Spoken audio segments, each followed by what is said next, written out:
जी बिल्कुल, बहार के बुज़दिलाना हमले तो बाद सारी पाकिस्तानी कौम एक बार फिर 1965 वाले जज्बे दे नाल सरशार होके पाक फौज दे नाल शाना बिशाना खलो के दुश्मन दियां मकाराना चालां नूं नाकाम बनाउण लई मुकम्मल तौर ते तैयार है।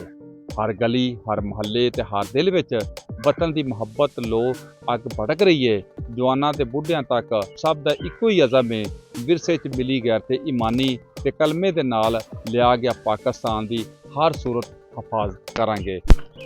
देखो इंडिया पहले पाकिस्तान ਨੂੰ आजमा चुका है, ਉਹਦੇ इंशाअल्लाह ਅਸੀਂ ਹੁਣ ਵੀ ਦੰਦ ਖੱਟੇ ਕਰਾਂਗੇ।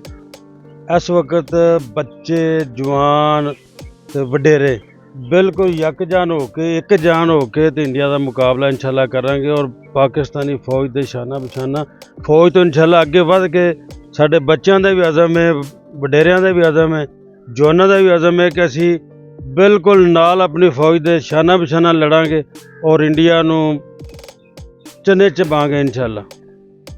पाक वतन जिंदाबाद, जिंदाबाद। पाक फौज जिंदाबाद, पाकिस्तान जिंदाबाद। जी कौम का अज़म ते जज्बा दुश्मन लई वाज़ह पैगाम है कि पाकिस्तान नूं एक बारी फिर आजमान लई मकार दुश्मन की सब तो वड्डी पुल होवेगी।